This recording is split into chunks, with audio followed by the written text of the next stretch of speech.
Welcome to Two Balls and a Mic. Still only one ball for the week. We have Chiva out, so I thought it would be a wonderful opportunity to have an amazing guest. It's pretty much a bucket list legend here in San Diego. I want to go ahead and let's see if I can do it like Jordan does it. Welcome on in, D. Smith, to the latest edition of Two Balls and a Mic, brought to you in part by Tacos El Vaquero, right in front of Three Punks Ale on 3rd Avenue, and by my cousin Juanito, who does haircuts, so there's that. But please welcome to the show, Mr. Darren Smith. How are you? That maybe we're going to have Jack Cronin on, or we were going to have Nate Alvarez on, or somebody else. You're too kind, Tony. You're too kind. Thank you for the very, very wonderful introduction. How are we doing? Congratulations, by the way. Yeah, I mean, thank you. This is, we've been at it for about a year and a month at this point. We started this podcast, myself and Chiva, who's not here. He'll be back next week. He's filled in by a ball and a mask, so pretty much the same type of content from him. But no, it's a passion project that I started. I've always liked AM radio, sports talk radio. Been a huge fan and a follower of your work all the way back to the Death Star. And we'll get a little bit into that. But, like I said, this is a true honor. I study you from afar in a sense, right? Because like it or not, I listen to you and you're a part of my daily life as much as, any other TV show or any type of media. But I want to know a little bit more about you, right? So you're from New Rochelle, New York, correct? So that is true. By the way, that congratulations was more about, you celebrating Chelsea Football Club that past weekend. Well, you know what? I did a whole morning show about it. I did 2 hours just here by myself in my garage, and I think I celebrated myself out. So thank you for that too, as well. But let's get a little bit into you, Darren. When did your passion for sports, or when did you know that, this is something that I might want to pursue as a career? Was it later in life, or, early on from childhood? Well, I think the seeds of it were probably planted when I was still in high school a million years ago, in that I was sort of fumbling around and a bit directionless, had no real concrete plans, and ended up taking some TV class in my high school and did pretty well. And my mother said to me, that you didn't get a lot of A's here in high school. You got one this time. Maybe you should think about that. So, that's when the seed was planted, but I don't think I took it really all that seriously until I was in college. I went through community college and I went to St. John's University, and I was part of the student newspaper and the student radio station. And when you're around it and you're around a New York City basketball program that way, and you're seeing reporters from the New York Daily News and the New York Times, and you're seeing all these different reporters, and you're there like with them, and you're asking questions, and that's sort of the first time. And you're at Madison Square Garden and you're courtside, and you sort of feel like you're a real part of that.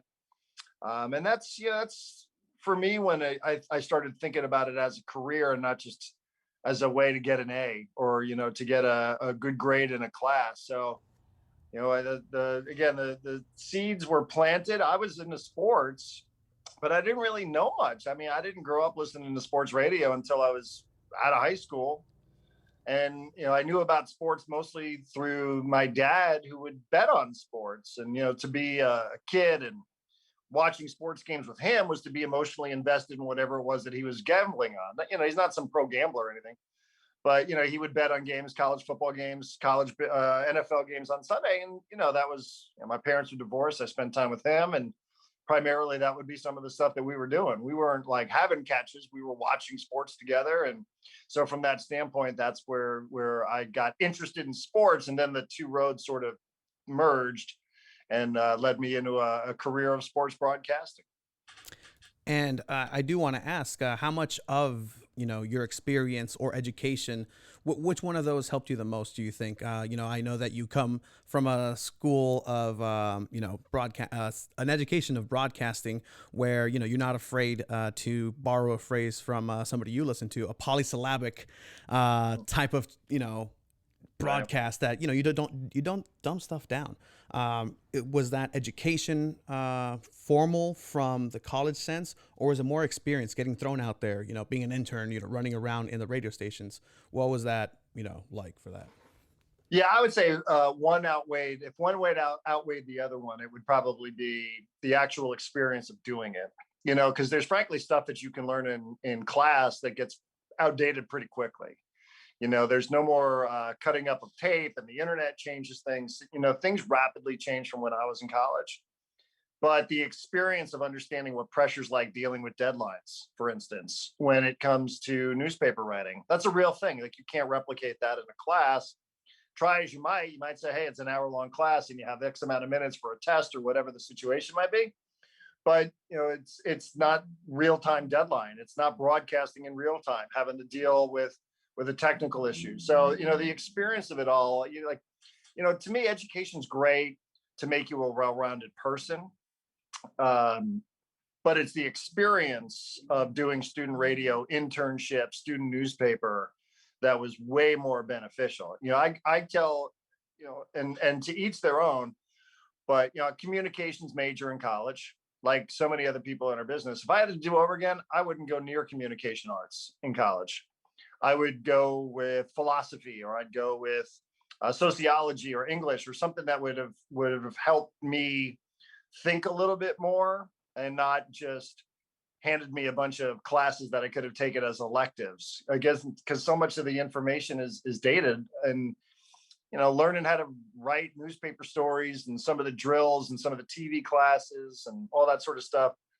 I mean, it was good, but I was learning way more stuff just being around student newspaper and being on Radio Row or Press Row at Madison Square Garden, and learning from professional broadcasters and internships, and getting hired to write game stories for New York Newsday and the Chicago Tribune, and writing for the Madison Square Garden game day programs and things like that.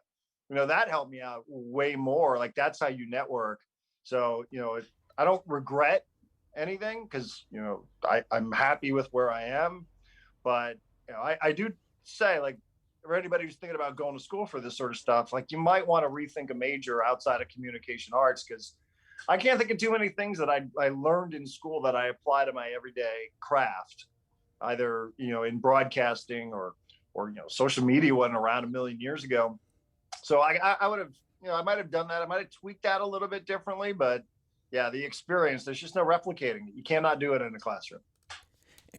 Well, Darren, I'm currently a student at San Diego State, Yeah. and I was actually going in for a philosophy degree. And then this past with the pandemic shift, I actually shifted to communications. Right. But as it is, but it's true, because I've learned more than I think I would ever learn in a classroom here in my garage, playing with the cables, messing around with these things.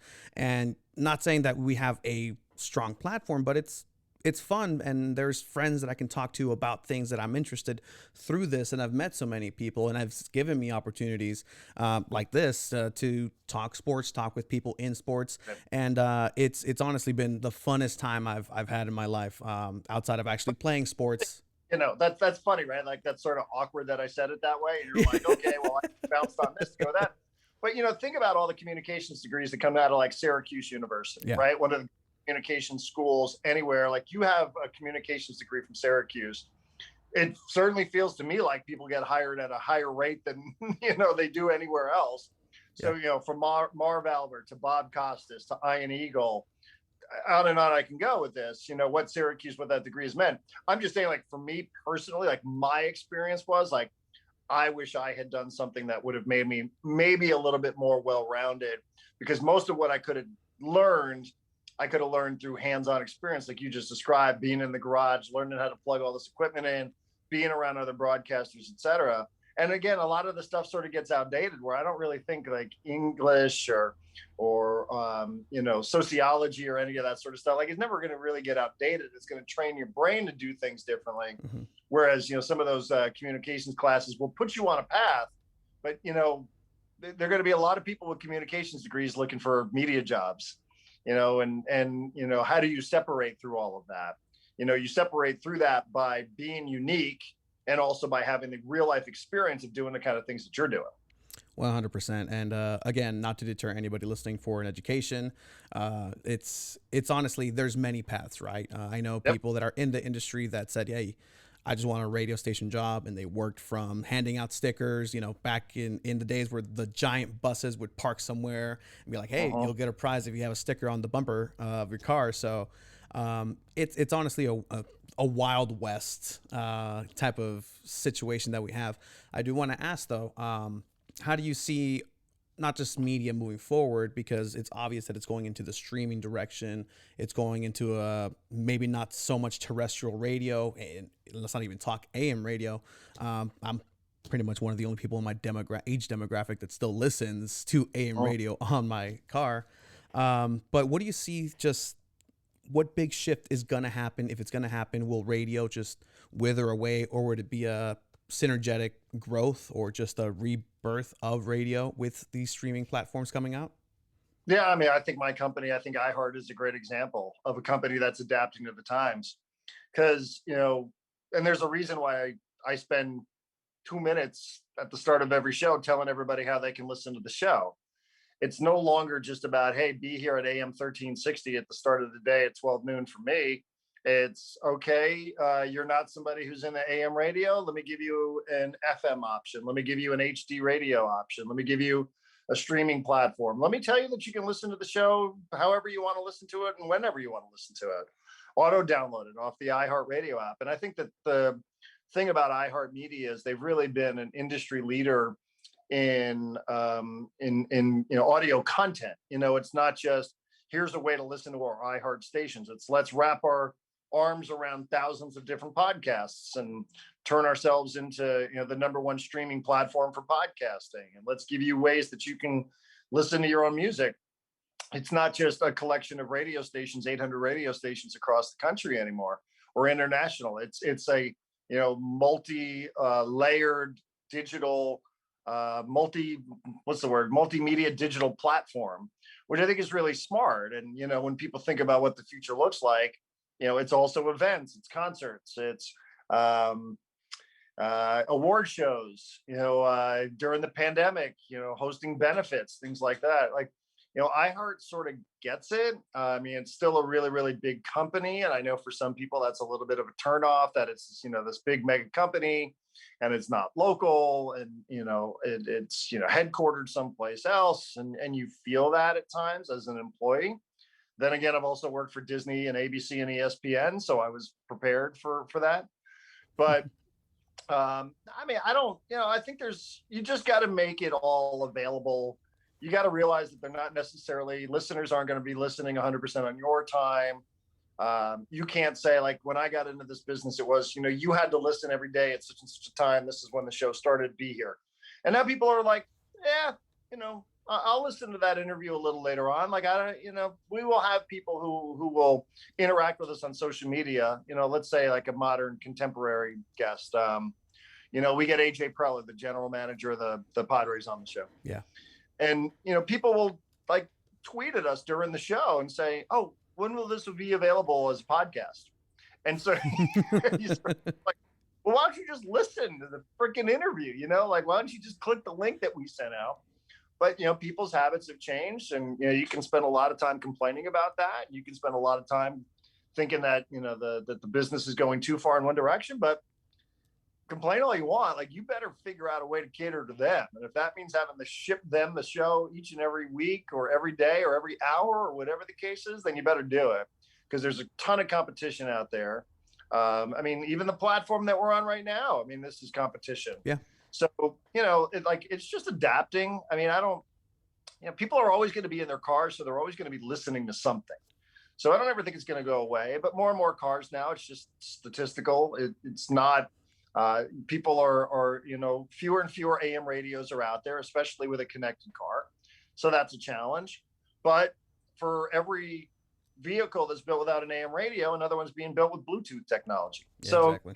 You have to be available there. You have to adapt with the times. And, I do give my company a lot of credit, because I think iHeart's really been at the forefront of adapting with the times, and also being a trendsetter in that space too. And definitely you can tell that, the I guess the machine is changing, and some are being left in the dust, and it's Mhm. unfortunate. But talent will prevail, and those people who work hard at it and have, um, such a, I guess, a following as you do, because you've been here since, I believe, 2003, April of 2003, moving Mm, into, see, research, nice. since 2004 on San Diego airwaves. So you've been a staple of the San Diego sports, um, pretty much media since, I mean, I don't even want to say what grade I was because it'll make you feel bad.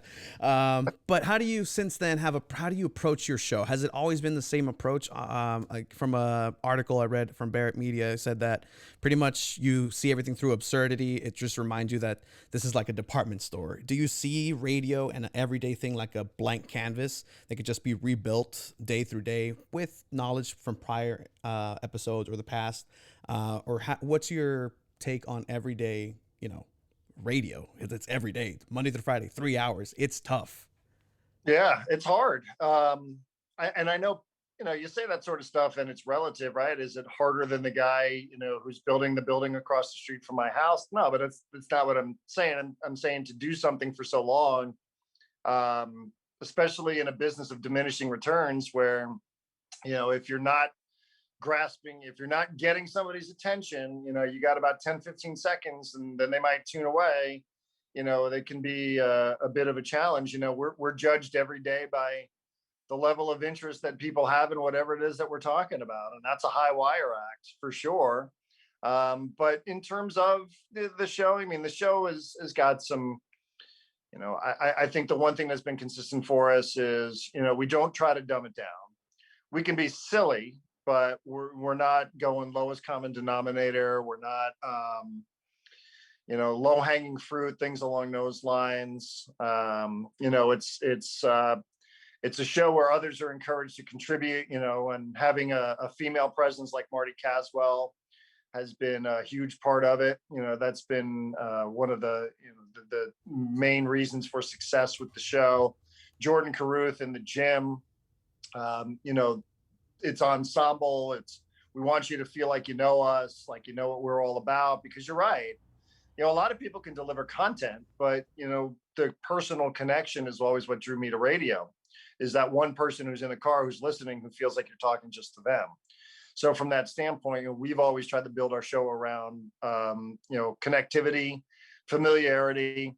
Obviously, the interviews, I think, are the thing that most people would identify as one of the strengths of the show. Our ability to connect with newsmakers or insiders and deliver on that level. Being able to sit and see it all. I mean, prep work for me is incredibly important, and one of the things that I learned early on, to your point, Tony. So tip of the cap to you. You got to do your prep work. You've got to be prepared. You don't want to waste people's time because they know and they have options. So you better give them a reason to stick around. Now, one of the challenges is, and one of the things I think that is sort of a bit of folly with our business is that some days it's just not that exciting. You know what I mean? Like every day can't be some day where you light somebody on fire or you light Yeah. yourself on fire. And every day you can't have this over the top opinion about Landon Donovan or Jace Tingler or like whatever, and some of these national shows, you can see it like every day they got to try to outdo each other. Yeah. And that's not life. Like life sometimes is just like it's a Tuesday. You know what I mean? And like that's all. And like you lost a baseball game and it's not the end of the world. So, I think that one of the flaws of the business is that you are expected every single day, to somehow outdo yourself from the previous day, which is great in theory. It's great in theory that we should all strive to be better today than we were yesterday. But in terms of applying that to a radio broadcast, when you're an opinion-based show, some days it's just not there. You know what I mean? Like some days it's just not the day for it. And some days it's just not that big of a deal. So, you have to build up that credibility and that relationship to connect with people that they're going to say, like, I get it. Like, I understand, you're not being an actor, you're not being, you're not saying stuff just for the sake of saying it. I mean, it doesn't mean you can't be entertaining. It doesn't mean that you can't be thought provocative. It doesn't mean that you can't play devil's advocate or a little bit antagonistic.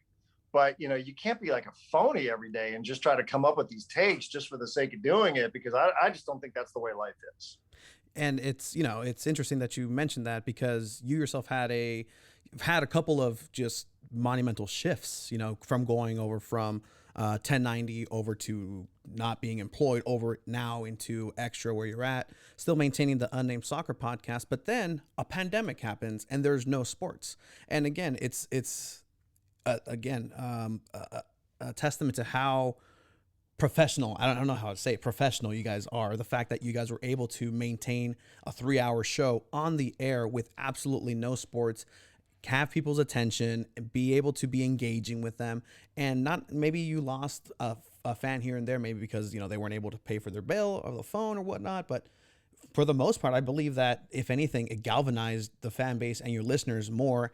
And I just want to ask, what did you learn from doing all those shows from the wine cellar, from your house? I mean, is there anything that, you just didn't take for granted at that point? We're talking earlier about this soundboard, right? So you had one of these and you were kind of playing around with it, learning about it. But was there anything that you are going to take back now that we're going to hopefully go into yellow tier coming up soon? June 15th coming up. Everything's going to go back to normal, hopefully.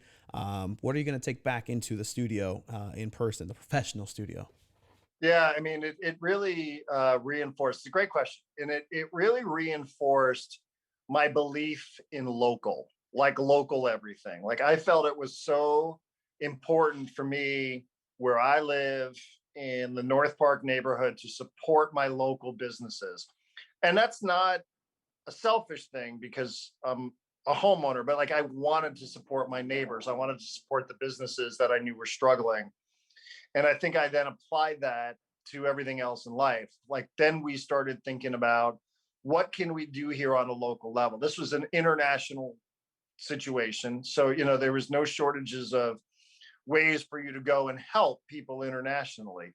But I really, I think, Tony, what I did is like I started thinking about how compelled I felt to focus on what was local for me. And nothing against South Park or Hillcrest or University Heights or City Heights or any adjacent neighborhood, but like I really, I wanted to help out my local, my hyper local businesses. And then after that, it was San Diego. So we started doing stuff on the radio where we took the approach that, hey, we have no sports. It sucks. What are we going to do? There's nothing we can do. We can't get them back.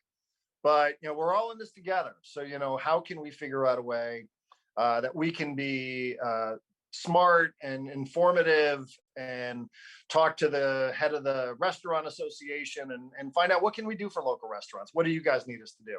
Talk to the head of the San Diego Brewers Guild. What do you guys need from us?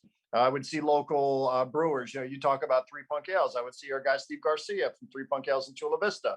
I would see that he was out there. This guy's out there making deliveries by himself with a mask on, showing up at the door with contactless payment. What can I do? How can we help you? How can we help you promote that? How can we help you stay afloat? Obviously, there's only so much you can do, but like that to me, and then I started thinking about how that applies to sports. And I mean, you're always going to find time to find an NBA talk here or there.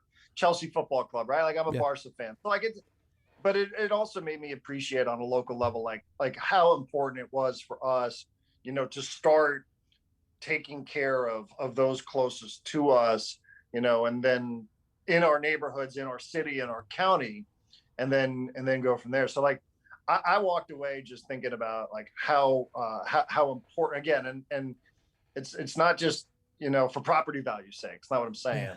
But it's it's part of it, if I'm being honest. But it was just much more to do with thinking about how important things. I hated walking through my neighborhood because I felt like I was at a movie set, walking through all these closed stores and nobody's out in the street.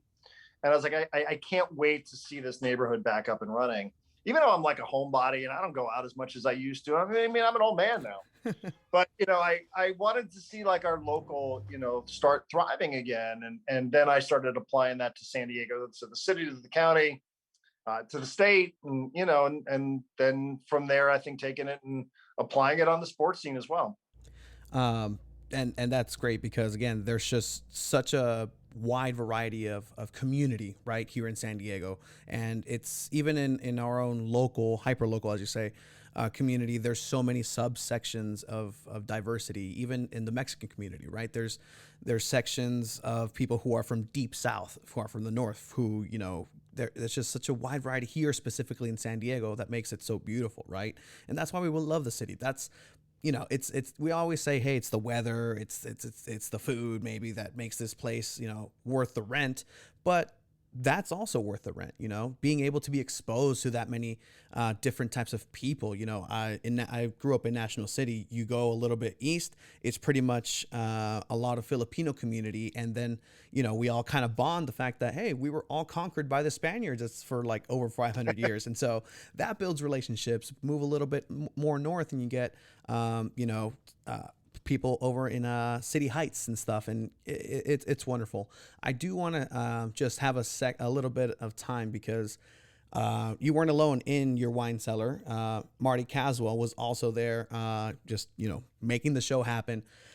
I just want you to talk to whoever's listening about the greatness of Marty Caswell, because Marty Caswell is also a legendary journalist here in San Diego, and I don't know anybody that puts in more work and more time in what the story is, what the developing story is, than she does. And coming in from being a caller on sports radio to Marty Caswell, it's honestly admirable and something that I personally look up to, because I was me. I was texting, tweeting, calling, and it's fantastic. What are some of the great things of Marty Caswell? Local, number one, helped me immensely because I could live here for another 50 years and be on radio for another 50 years, but I'll never know what it's like to be a kid growing up and going to the Murph. So she provides a perspective that I just can't provide, and I've always valued that, and I've always been upfront about that. I understand when you are listening to somebody and you're like, who is this guy? How did this guy end up on my local radio station, right? Especially after he just got done lecturing everybody about local. How did this dude from New Rochelle, New York, who went to St. John's, end up being on the radio here for 17? But she provides a lot of that homegrown credibility. She is a tireless worker. She's fiercely loyal. She's incredibly competitive. And she loves going to games. I will tell you, I mean, she really, there are a lot of people who hit a certain threshold in our business and they just, they go, I don't know that I need to go to games as much. And it happens, you've been in press boxes forever. It loses its luster. It loses its novelty, but it hasn't really with her. Like, she loves going to games. She loves being around it. Obviously we can't really be around it the way we were because we're not allowed to be around the players. We're allowed to be up in the press boxes, at least for now, certainly with Major League Baseball, maybe things start opening back up again, but she's just incredibly passionate and smart. And I'm very proud of the fact that, we've got a show here that doesn't sound like any other show because, not only is she native, but female, half Japanese. Like, these are not, I'm very aware of the business that I'm in. It's an awful lot of people who look like me. It's an awful lot of, white dudes, middle-aged white dudes who have been in this business for a really long time, covering sports that are primarily in the NBA, the NFL, that are have minority representation across the board. So, I'm very, very aware of that. It's the way the business is. I wish there were more diversity in our business, but, you're only one person in this fighting, swimming upstream seemingly. But for her, that's something I think that we're very proud of. We're proud that Marty, I'm sure she would be flattered to hear you say that, she's somebody who should be looked up to because of what she's done, going from caller up until the point now where, she's created her own identity and presence, and certainly online. And, she's as good as she is. She's as good as anybody who does it anywhere in the country. I mean, I was the producer for the Dan Patrick radio show at ESPN. Nice. And then I got a chance to see Marty in action. I was like, damn, like, I learned things just watching her and how quickly she adapted to it. So, that she is just I don't like the word irreplaceable, because at the end of the day, we're all replaceable, Mm-hmm. and that's just the way media goes.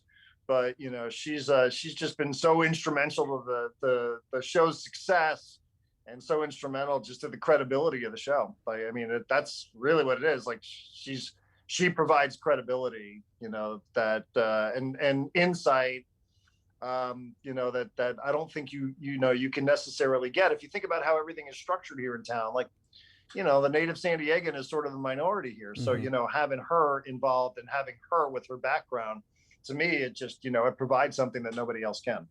1000%. I find myself, in this venture. I'm fortunate enough, like you said, to be able to go down to Olympic Training Center and do some interviews with the players, which is a treat. It's just, I can't believe I'm doing it.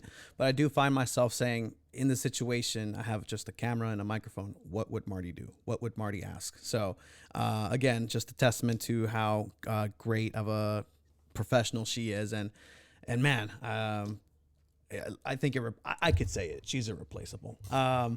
But I, I do want to ask because we had cross paths twice only. Once was at the kit launch for San Diego Loyal. The time before that, I don't know if you're aware, was one of pretty much my lame claim to fame is when I snuck into the Hyatt and met my friend Jay Stingler, my best friend in the world. With you, Who's that? that is you in the back. So, we both met Jay Stingler minutes apart from each other. And for me, that was pretty much the greatest experience in trying to, become or do some sports coverage. Nobody questions you when you have a YMCA jacket in the Hyatt. So, it worked out. Um, but what was one of those experiences for you where you just were blown away, like, I can't believe I just got to do this, I can't believe I just snuck into this, or I can't believe I'm speaking to this person? Or are you just not starstruck, just even keeled throughout the whole time? No, it still happens. I mean, it does. And I think when you completely lose that, then you've reached that level of, sort of cynical sports media, it doesn't need to be just sports. You sort of reach this level of cynical approach that, is unfortunate. Like, I mean, I'm trying to think, like, early on in my career. I mean, I can just remember what it was like for the first time being able to walk into Madison Square Garden and, like, have a press credential. Like, that was such a big deal for me. Yeah. Somebody who grew up, like, who'd been in that building only as a fan. Like, I like will always remember that, like, what that felt like going to spring training for the first couple of times. I went in Florida. I didn't go in Arizona because ESPN would send us down to Florida every year, and being around and being in the clubhouses, covering a couple of World Series games, like, those kind of moments, you just sort of appreciate, and, like, you can remember, like, how big it felt, like the gravity of it, that like you just were, like, blown away, couldn't wait to get on a phone, couldn't wait to call somebody, like, and I'm glad that stuff continues, like, I'm glad that even after all these years in this business, by the time you would have developed a callus to it, that you would have developed some sort of, sort of been there, done that, whatever. I'm glad it still happens. I always remember doing a radio show with the late great Tony Gwynn. Oh, When man. I got here, like, and like, this is where my broadcast career really started. Like, my media career started in other places, but my broadcast career, I was a broadcaster in college, but then in between, I was behind the scenes and producing. And I can remember, doing a radio show with Tony Gwynn. And, this is when the Death Star was over there off Nobel Drive and the 5 freeway right by the temple. Yep. I can remember, like, getting in my car and calling one of my buddies on the cell phone and be like, dude, like, I just did a radio show with freaking Tony Gwynn, and the reason it was important to a friend of mine who grew up in New York is because, we grew up thinking about which games to go to, Yankees or Mets games, based on who was coming to town. And Tony Gwynn was always one of our favorites. So, like, that I just got done with a show. Like, I was like, dude, I just did a 2-hour radio show with Tony Gwynn, and this not that long ago. And I couldn't wait to get in the car and call a friend of mine. You know what I mean? So, like I still have those moments, and like, it's still super cool. Like, I don't know what I would ever do if I ever met Serena Williams, and I know that's like a weird one to pull out of nowhere, but, like, that still like, gets the juices flowing here a little bit. And, so, I mean, it still happens, I mean, it really does. It happens, and it's exciting. And, you just hope you never lose stuff like that. And, you get used to the routine, you get used to the mundane. There's no doubt about it. Like that's the way it is. And it's going to happen to everybody the more you do stuff. Not every day is going to feel like the first couple of days that you're doing it, or the first couple of weeks or years or what have you. You're going to be like, yeah, did another show and, did another. But like when you still get those sort of, those kind of feelings, when you still see the hair and like you still love sports on that level because it provides you. I mean, shoot, dude, watching San Diego Loyal win for the first time in front of fans coming out of a pandemic. I had one of those moments where I was like, this is so great. Like, this was so great. So, I love that it continues to happen. And when it doesn't happen anymore, that's the cue for me that it's time to bail.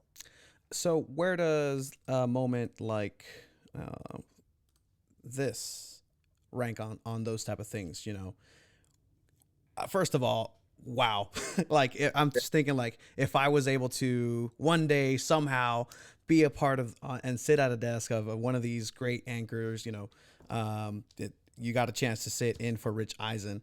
How was that experience? Was that one of those moments where you're like, okay, well, this is different, in a weird time, because it was in that time with the Death Star between Extra and I was just happy to be able to hear your voice again, as a lot of people were.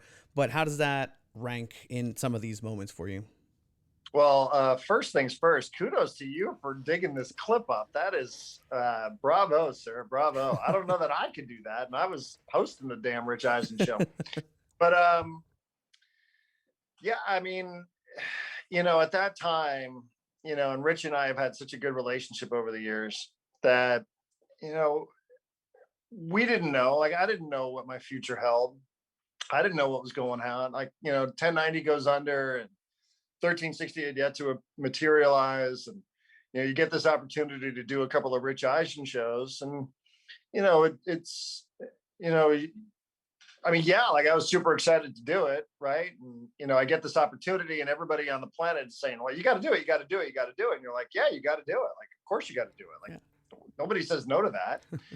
But, deep down, like, is there some parts of you that are insecure where you don't really, you're excited, but, you're not sure like how you're going to do, how you're going to perform. You've never been on a stage like this. I'm not a television person. I'm a radio person. And their producers were so fantastic to me. They said, just think of this, this is, there are radio shows that are built for television. There are television shows built for radio. Like, think of this as the latter, but like how I looked on TV was providing me with a lot of insecurity. And I just remember, all the prep work, all the back and forth, talking with the different hosts, staying up in Los Angeles the night before. I just remember when I actually sat in the chair, I just remember like taking a deep breath and going, dude, like, you're here. Like, there, you can't turn this down. They can't take it away from you. You are sitting in Rich Eisen's chair and you are 60 seconds from going on this broadcast.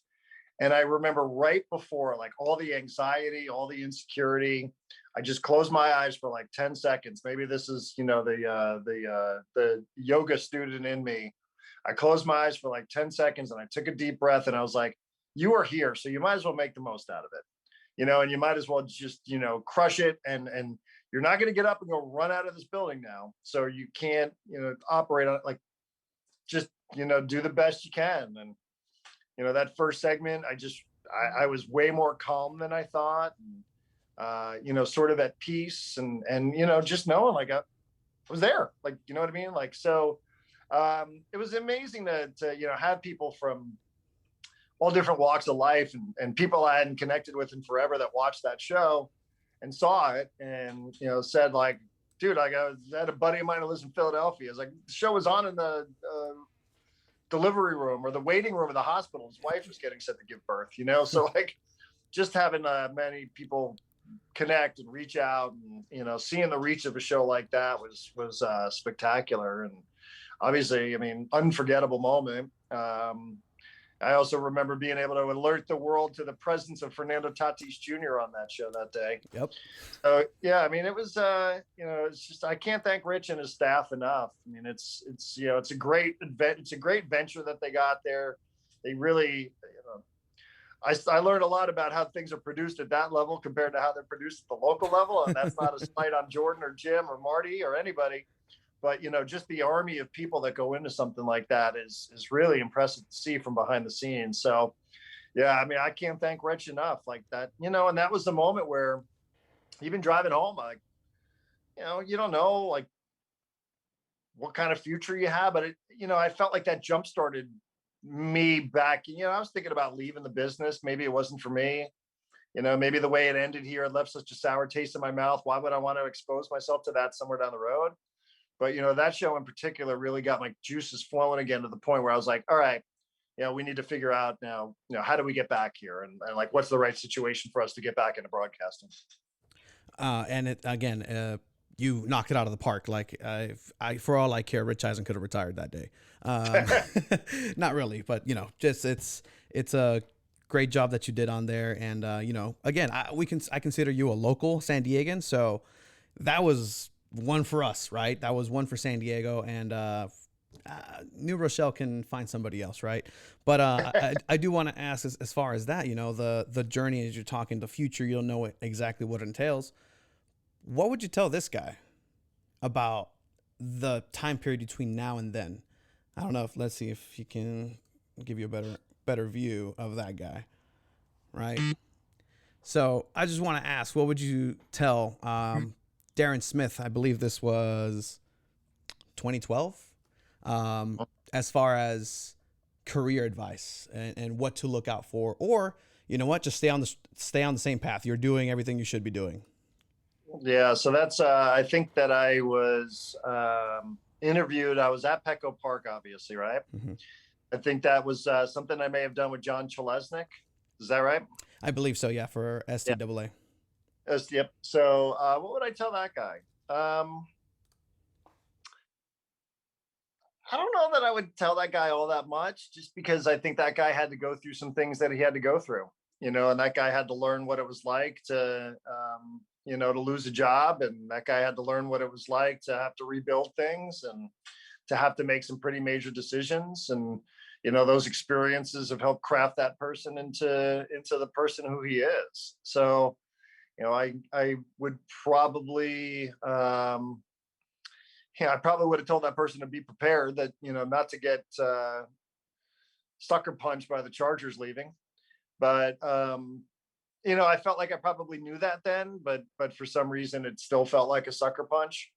But yeah, I mean, I think that the experience of the things that you go through, like that's what builds you. That's how you get built into who you are.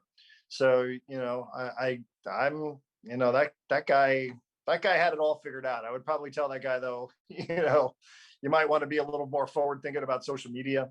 You might want to be a little more forward thinking about, don't be so dismissive. Don't be, so arrogant into thinking that AM radio is going to be, around forever, and it's going to be the only way that people are ever going to listen to you, because things were probably pretty good then for us. So, be more prepared, be more open-minded. I've been a little reluctant to embrace more modern technology, and I feel like that's maybe set me back just a little bit. But yeah, I mean, that guy was given a lot of advice that day, I'm sure, about his own pathway into becoming a local recognized radio personality. So I would just say keep doing what you're doing, as long as it's fun. I mean, if it's not fun, then don't bother doing it. It's the old Steve Jobs line: time to bail. Too many days in a row looking in the mirror, you don't love it, take a hike, go find something else to do. Yeah, exactly. And apparently you still love it, right? We're still here, and not just with one venture, many ventures. One of them being, and I think this is why people are at this point were like, the fuck, like Tony, Darren, loyal, soccer, where's it at? Yeah. We're a couple minutes in, but let's get into it, right? So you have the Barcelona scarf back there. I think that was, a part of you that came in later in life, right? The soccer aspect. Did that experience going to Barcelona open that third eye into this new world of soccer, these new cultures. What exactly what did that mean? I'll give you an example. For me, F1 racing just came out of nowhere for me. Apparently, I've been living under a rock for forever. But was it a formative thing for you where from this point on, this is how I'm going to look at sports? Or what was the experience of pretty much learning to love soccer like? Yeah, so it's funny. First and foremost about F1, I just said this to our statistician. I don't know if you've met Sean Kelly yet. I'm sure you have, but Oh, Sean's great. Yeah. Sean is the best. And I was walking into Torero Stadium with him the other night. He's the statistician for San Diego Loyal telecasts. He helps Jordan and me out on the pre and post game show. And he's also he's one of the main figures here in F1 broadcasting in the United States. So I told him, I was like, there's something about your sport that grabs me. And so he and I have talked a little bit about that. But to answer your question, yeah, it was October of 2010. I had called soccer games when I was in college. I hung around with the players because the players were international guys. They were from Ireland and England. We're in New York City school, so we can draw European players. And I learned some of their chants, and some of them I learned. But it just always felt like it felt very far away. And from that time in the mid 90s, I just didn't have any real access to soccer. I just, you'd see the World Cup every 4 years, and that was always a big deal, especially living where we live, where there's a little Italy and there's big Irish communities, and so you sort of sense that it was big on that level. But it for me professionally never felt like something that was anything more than a means to an end. I got to call soccer games when I was part of the student broadcast, and I liked hanging around with the soccer players. But where were you going to take this professionally? It was baseball, it was basketball, it was football. Those are the sports. Those are the sports that were front and center. And so you sort of just tucked it away, the experience that I had and all the good times with it. And then my wife is on a business trip in Barcelona in 2010, and colleague of mine from the Death Star days, Alex Padilla, says, FC Barcelona is playing. You should think about going. I said, cool. Like, I'm always down for a sports adventure. Like, let's get it going. So found a pair of tickets to go watch Barca play against Sevilla. And, they won 5-0. And, I know enough to know that that's Lionel Messi down there. And that's Andres Iniesta down there. I'm at least knowledgeable enough to know who some of the top players were. And what happened is October of 2010, we're just coming off a summer cycle of the World Cup, and looking at the World Cup, the way it was received around San Diego from the US national team supporters, from the El Tri supporters, you sort of sense that there was really something there that was more than just this, hey, it's every 4 years, it's sort of what you do, let's just jump on the bandwagon. Yeah. And I really regretted our approach to covering the World Cup in 2010. I really regretted it. And I said to myself, I'm not going to make that mistake again. If from a professional standpoint, like, I felt like the sport was more than just this thing that happened every 4 years, and I was aware of the whole club stuff, but, we didn't have a local club, and Cholos had yet to get promoted, or, where they were was so far away. And, so there, and I didn't know that like there is so many outlets and so anyway, I'm in Spain, we're in Barcelona. And, we just got to meeting people and like talking to people, and they explained why this was so important to them. And they explained it in a way that, like, yeah, did I have fun at the match? Yeah, of course I did. I mean, it was 5-0. The crowd was into it. It was super stoked. Like, got to see Lionel Messi score a goal, right? Like, I knew enough again to know he's one of the best. And so, I then I came home, and, and when I came home, then all of a sudden I learned a little bit about, that you have these Champions League matches, and they were on Fox at the time. And then I learned, okay, well, you can also watch the Premier League matches. And then, oh, here's this channel that covers La Liga. And so you just went to this, and you just had this connection to this. And then, like, I from that week on, it was, what was it? It was Halloween weekend of 2010. I would tell you, I watched every Barcelona match for the rest of the year. Oh, wow. And into the Champions League final against Manchester United. And because I found it, because I said I never realized that this existed, and Yeah. now I felt connected to it in a way that I hadn't previously felt connected. So part of it was, the combination of me saying we missed the boat. This is something that we should really think about in the future. And I remember coming back and I told Marty, I was like, I went to a soccer match. I'm going to talk about this on the air. She's like, what? It's like soccer? Come on. You're not going to talk about that. And I was like, no, I am. Like, I know that we sort of joked about it and poked fun at soccer fans. But I was like, I'm telling you, like we've missed it. Like we've sort of missed this. And again, a lot of it comes just from thinking that there was never going to be any real professional purpose to following it. So how much time in your day do you have, Yeah. that you can add on something else, right? If you want to be really good at baseball or basketball or football. So once that, like that whole combination of summer of 2010 World Cup, into Barcelona, into watching every match, into watching the Champions League final, then all of a sudden you're like, this is like, I got it. Like, I got it now. Like, I get it. And like, and from that point on, like it's a complete game changer. It's why I'm so bullish on it here. I don't think that everybody at every stage in life is magically going to flip some switch and just become some soccer fan. I don't think that that's the case. But you sort of just realize how important it is, and how it continues to grow. And we've got an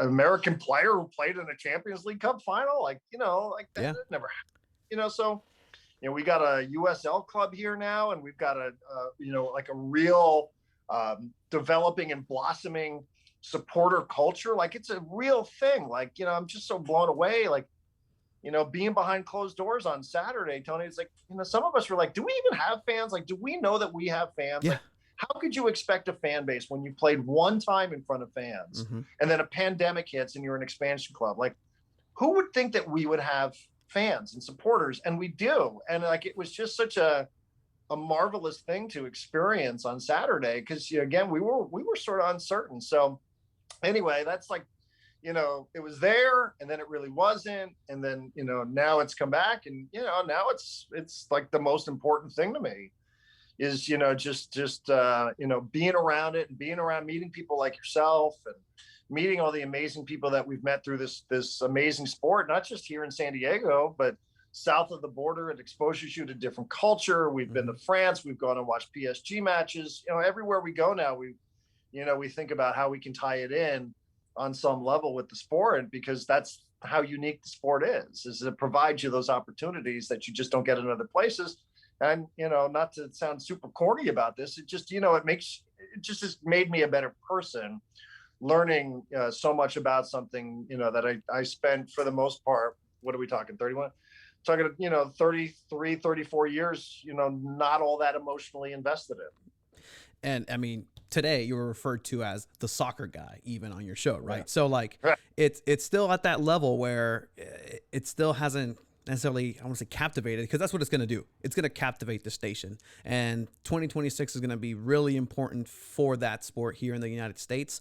Unfortunately, as a Mexican supporter, I've been seeing this, and I don't like it, because the U.S. can become a mega power in the soccer world, and the only people that don't know that is Americans. And Yeah. the day that they figure that out is going to be bad news for the rest of the world, right? Because you have Brazilians coming out of the slums and the favelas in the Rio de Janeiro, but over here we have just a huge country with great soccer happening here in Southern California. Indianapolis, for some reason, has great soccer. I mean, Right. when I started learning about the USL, MLS, I never thought that the Midwest was so into soccer. And not only into soccer, they're good at it, and they're like fantastic at it. I do want to ask that the coverage here in the States, as you're saying, for soccer isn't the best. I feel it's still in its infancy. What needs to happen in order for, selfishly, for the sport of soccer, I think it can take on baseball, and pretty soon coming up, the quality of the sport, in a sense, I think is a little better. It's different, right? It's different for everybody.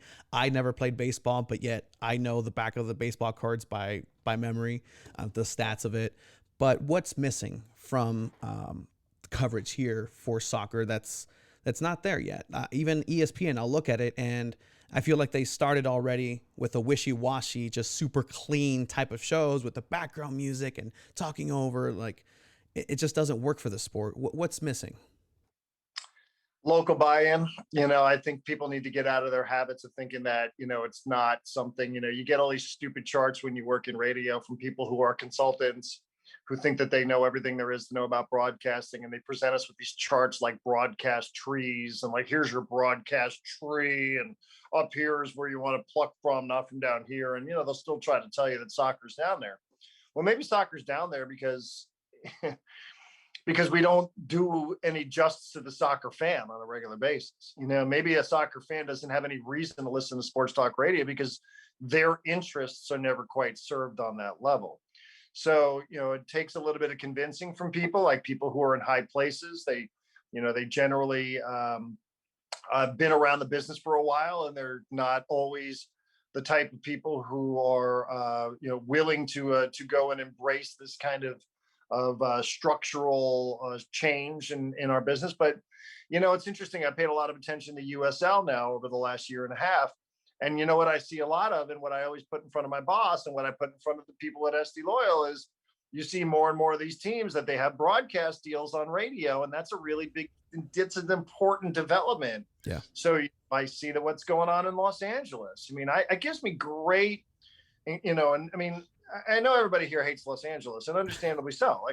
But when you see some of the work that the LA Times is doing with soccer, and when you see that LAFC is on ESPN 710 in LA, to the point where they then send out their NFL players who are broadcasters to broadcast from Banc of California Stadium, that to me, like that speaks volumes. On the soccer level, like us having a USL team embracing second division soccer, explaining club culture, explaining to people, that this is what club culture is all about.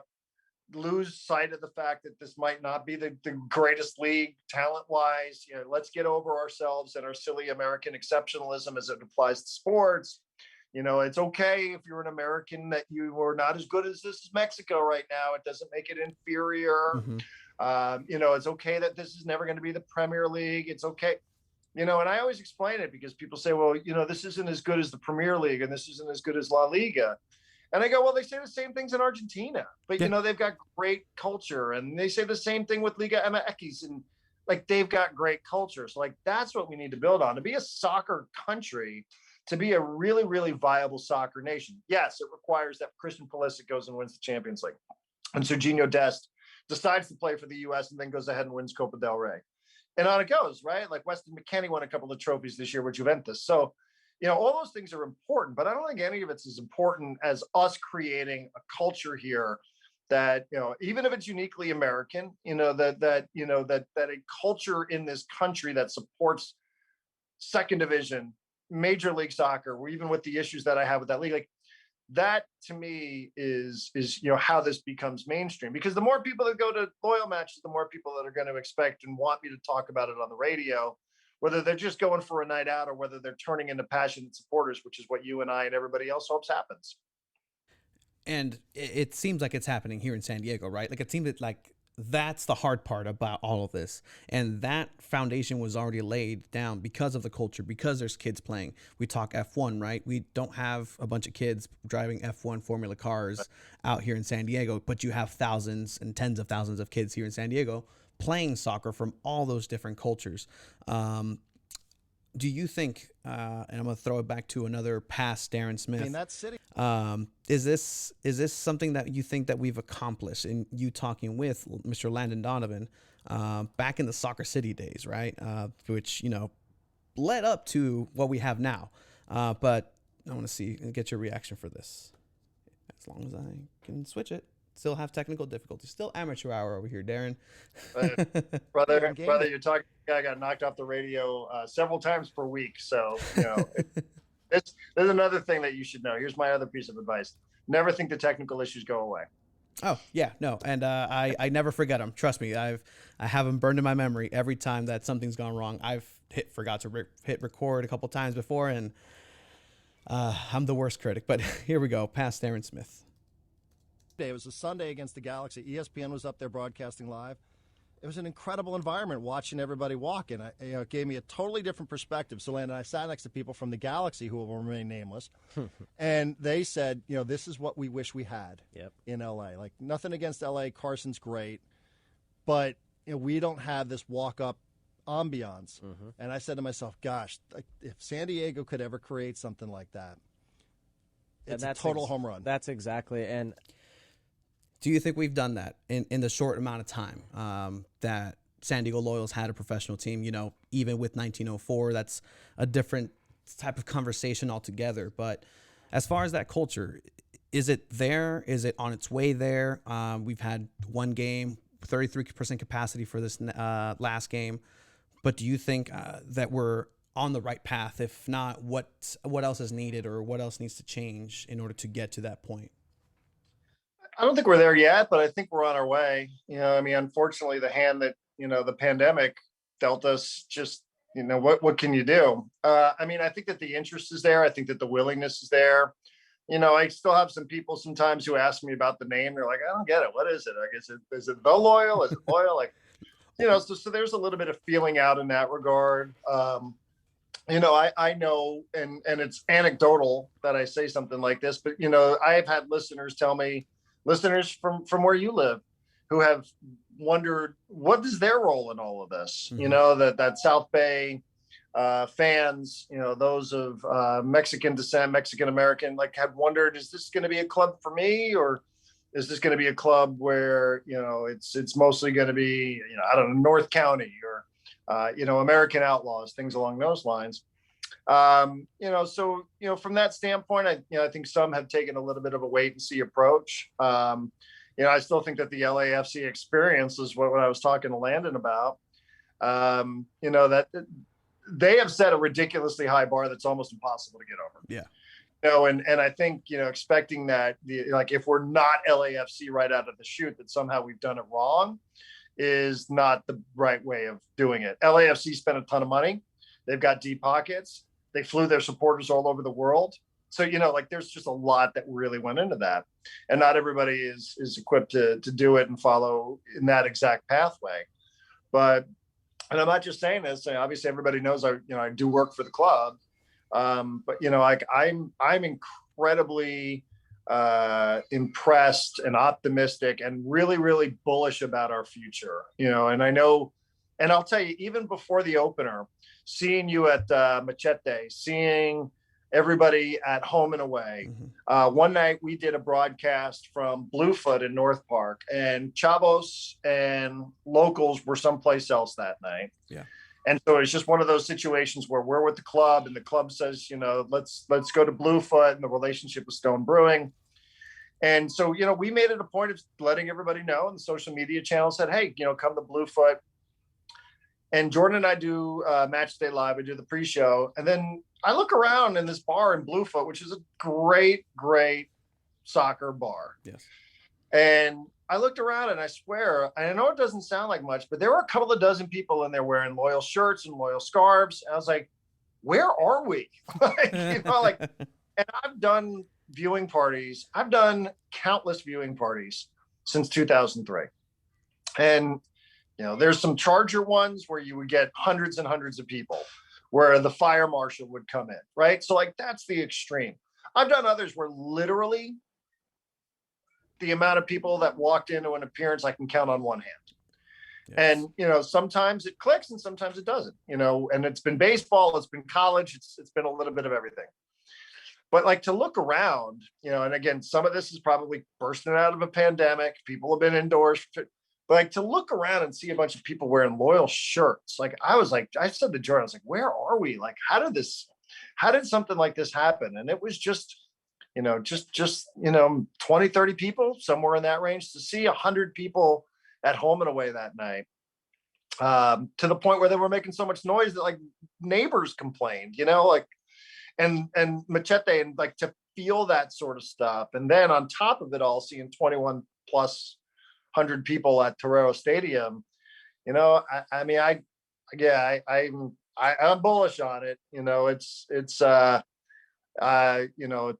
LAFC, but I think there's no reason. It doesn't make sense that we would have two teams in Los Angeles that have tremendous support. We've got a team south of the border in Tijuana, and this little space in between. Of course, it's going to work here.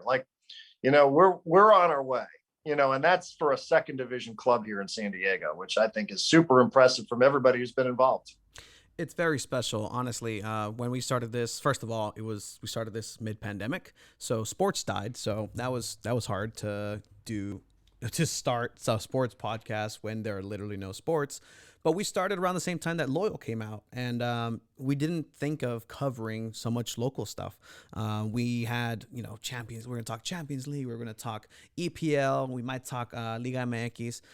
We never thought that we would talk so much Loyal, so much local stuff, but it just, again, to use the same word, it's captivated us. Like, this project is going to work, if not by this namesake, by something else. But here in San Diego, something's going to work. But the fact that this group has Loyal and is backed by professionals that care and understand the sport, we can talk differently about where some of these individuals are and hail from, that maybe they're not from San Diego or whatnot, but that's something else.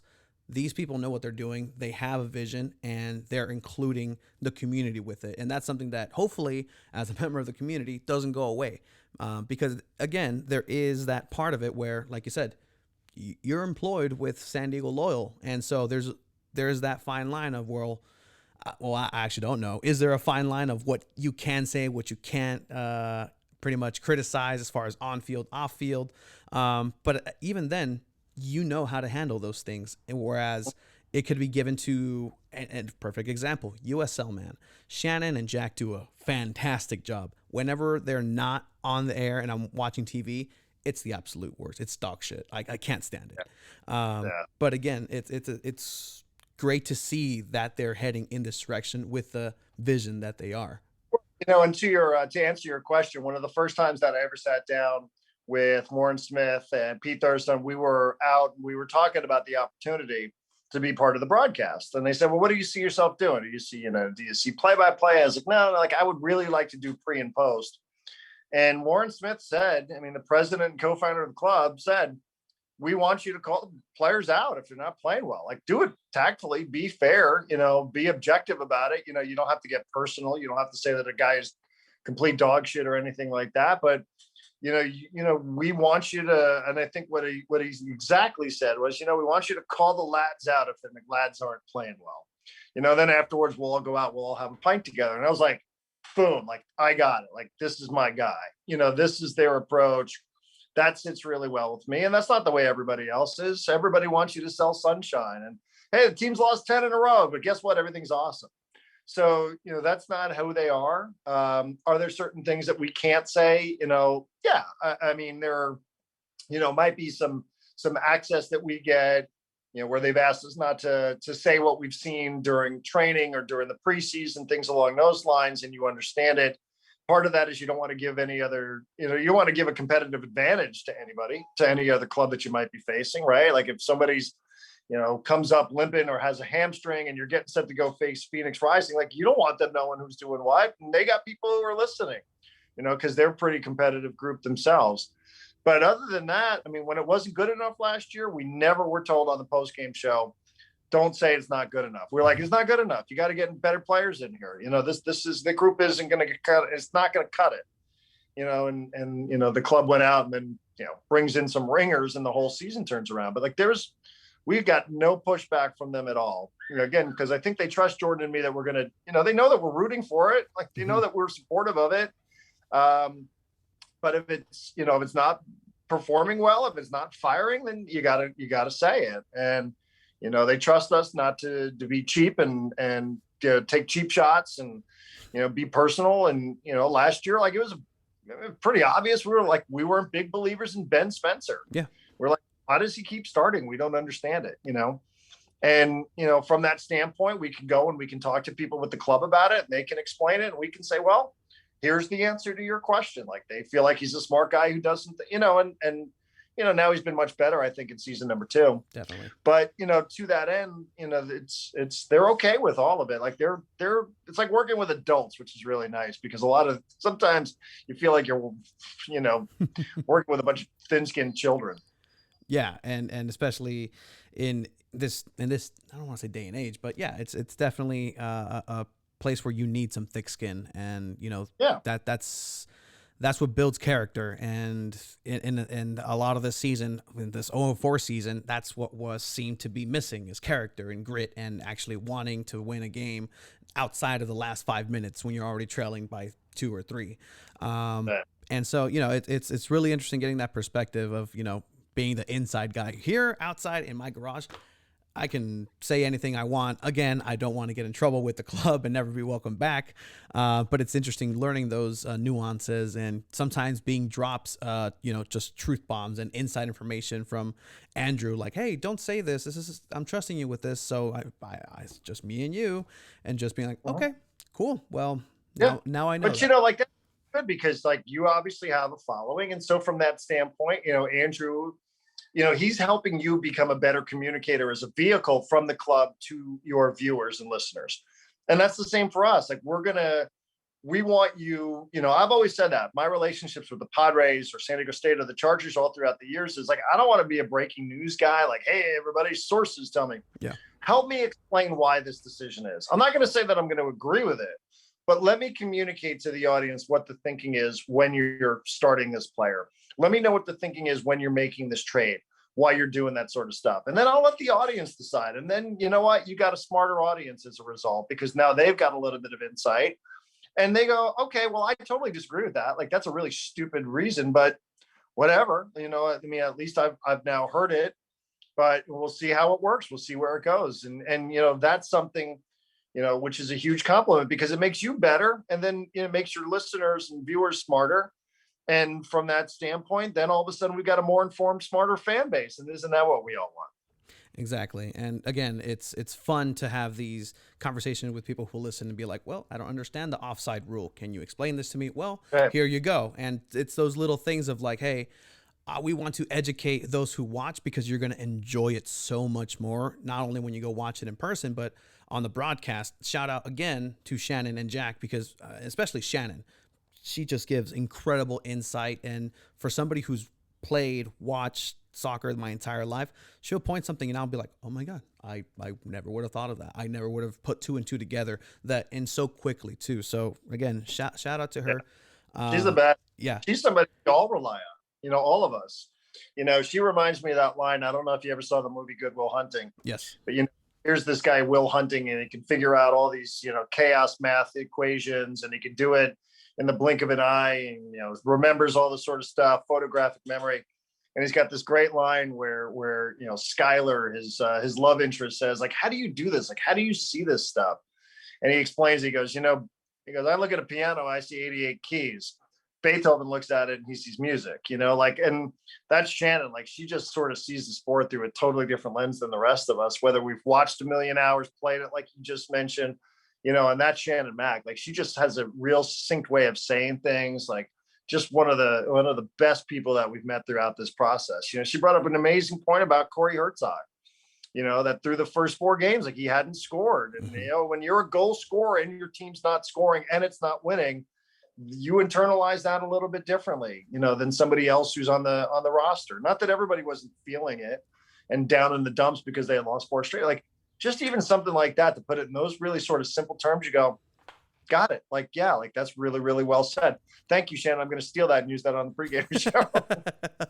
and again, to give you and everybody an idea, right? Shannon is on the broadcast. Shannon, just a decorated athlete for the U.S. Women's national soccer team. But then she's also the one, when the Loyal store was opening, painting the walls. So this just to give you a grasp of the idea of just how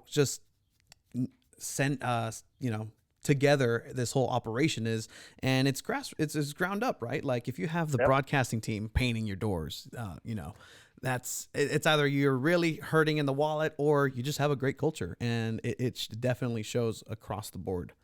Yep, she's a Hall of Famer painting walls inside of a building. It's amazing. Yeah. So I just want to go ahead and just start packing it back in. We usually ask a question. It's called the golden ticket question. Pretty much, if you had yourself a golden ticket to go to any sporting event, past, present, future, which one would you go? But I'll switch it a little bit for you, Darren, because I know that you've said it and mentioned it, that one day you hope to maybe open a sports bar and hang a bunch of press passes from there and just have just have visitors come in and see exactly what you've done and whatnot. Give me your golden press pass, pretty much the one press pass that you're never going to let go, that you're never going to forget, right? Something that you've already attended. And then give me a press pass that you wish you had. And again, past, present, and future. Where would you want to go? The one that I've had that I'll never get rid of. I went and saw some of the fights that we've seen have been pretty freaking unforgettable. And, Floyd Mayweather, Oscar De La Hoya, Floyd Mayweather and Ricky Hatton, just in terms, like, I'm a big atmosphere guy. Yeah. It's not that I like boxing more than I like some of the other sports, but I just really, really like that atmosphere, so, that energy in the building for 2-3 days, especially when Ricky Hatton fought, he brought in all these English fellas and they just drank Vegas out of beer. It was a ridiculously good 3 or 4 days.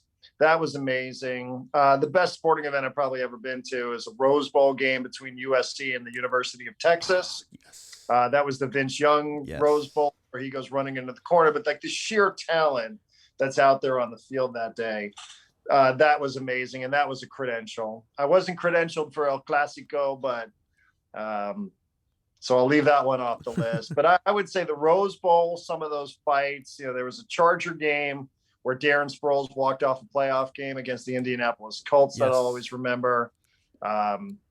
National championship game between, I love college football. Again, the atmosphere of Virginia Tech and Florida State. Seeing Michael Vick's final game as a collegiate athlete is one that certainly pops into my mind. So, I'd probably go with, that handful of them. Now, for what I haven't done, is that the next one? Yeah. I still want to do Summer Olympics. Mm-hmm. Summer Olympics for me. Is my Wi-Fi okay? Yeah. It's good. It's good. Okay. Yeah. All right.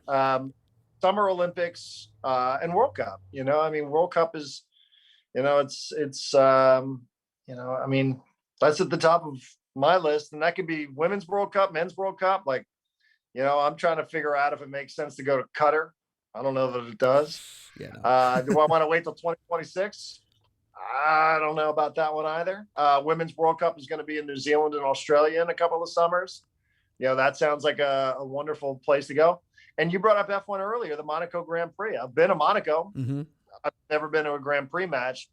And to see that sort of thing up close and personal, especially with everything that goes into it, I bet you would be a ton of fun too. Yeah, that's one that I totally want to go to. And the World Cup, man, this is why we started this, just to be able to maybe, hopefully one day get a credential and get a media pass to go and watch a World Cup. I will watch Albania versus Iran. I don't care what I watch. And it's the dream, right? And, thanks a lot from learning, from listening, from people like you, from Marty, from radio personalities that, just sometimes don't grasp, because it's impossible almost, how much they mean to people. You're definitely one of those, Darren, and want to thank you for that. Do want to say huge congratulations on being part of San Diego soccer and San Diego Loyal with the Unnamed Soccer Podcast. You've been a staple long before we even thought about coming up with this. So you, Jordan Caruth, are doing an amazing job with San Diego Loyal, Unnamed, and everything else. Please give everybody out there where they can find you and plug anything you need. Sure. You can find the podcast wherever you find podcasts. Started a website. You can find all the information there at unnamedsoccerpod.com. If you want to give us a follow on the social media channels, we've got an Instagram page.